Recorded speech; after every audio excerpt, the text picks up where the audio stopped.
You can probably say that I'm a big fan of Dexter, and did I like episode 1 of season 8? Yes, actually.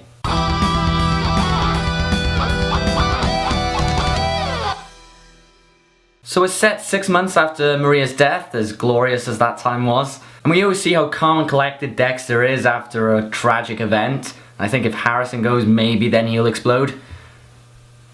Don't really want to give people that thought though. And it's to be expected that Deborah won't show up at the memorial. I mean, if you killed someone, would you show up at their memorial? If you said no, then you're a killer. So Deb not answering Dexter's call seems a bit weird, makes us wonder what is going on with Deb and how is she doing, and everyone else can't seem to contact her. But the funny joke is when Dexter tries to find out where she is and her password is apparently fucking password.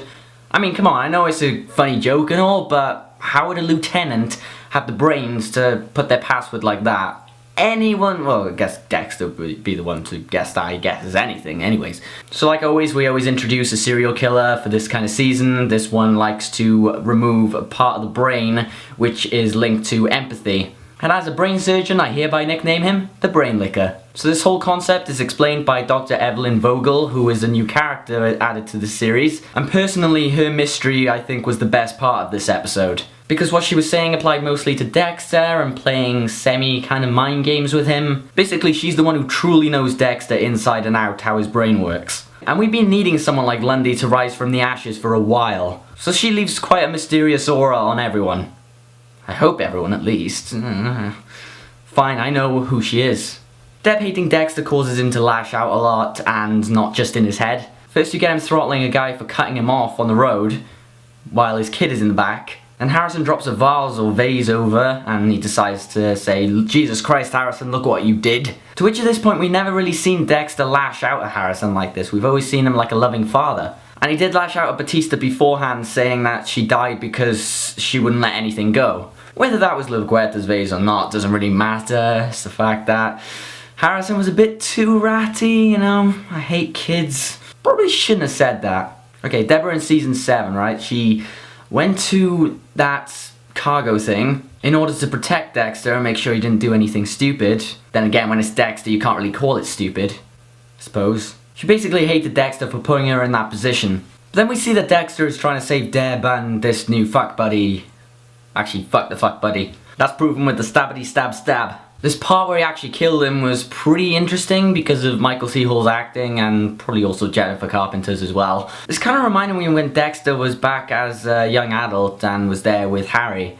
Kind of that kind of situation when Harry first discovered when that Dexter was a killer. Although he didn't discover it, but you know what I mean.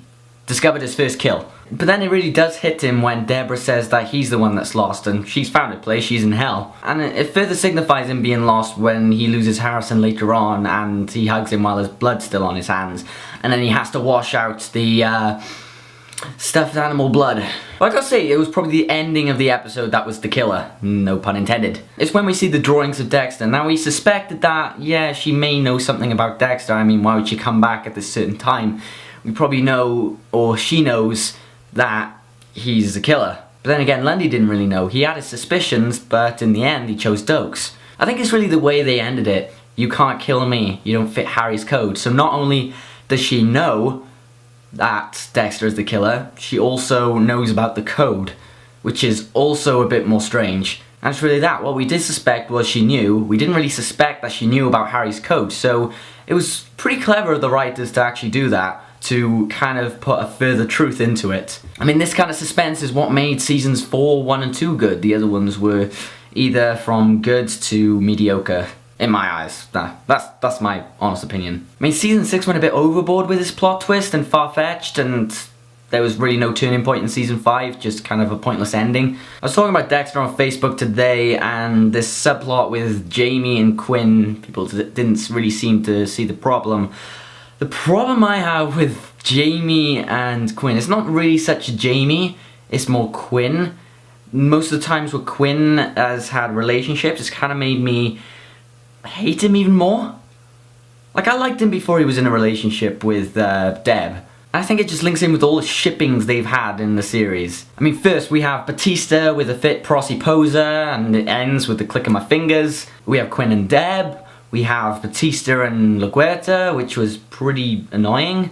I mean, I think it was that point where I found LaGuerta to be my most hated character. It was that point where I didn't have any sympathy for her when she died, and pretty much the sympathy was on Deb.